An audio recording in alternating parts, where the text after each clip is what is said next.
Appeal করবো, পরিবেশের কাছে আপিল করবো, মন্ত্রিমণ্ডলে আপিল করবো, যাতে আমাদের এই স্পেয়ার পার্টস ইন্ডাস্ট্রিটা বিশেষ করে ইন্ডিয়াতে প্রচুর চলে যাচ্ছে, বৈধ অবৈধ এবং চায়না চলে যাচ্ছে।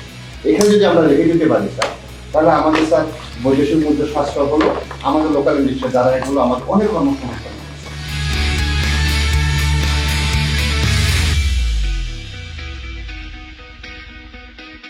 হার্ভার্ড ইউনিভার্সিটির 4টা রিকমেন্ডেশন হলো যে রিইভালুয়েট করা উচিত। অর্থাৎ আমার একটা মোবাইল ফোন আছে, আমি এখনই জেনারেশনের জন্য বা আপগ্রেডের জন্য এখনই পারচেস করতে হবে, অনেকেরই এটা ফ্যাশনেশন থাকে। তো এই জিনিসটা একটু কমাতে হবে, আদারওয়াইজ ইউএস কিন্তু জেনারেট করতেই থাকবে। নাম্বার 1। নাম্বার 2 হলো যে extend the life of our insurance.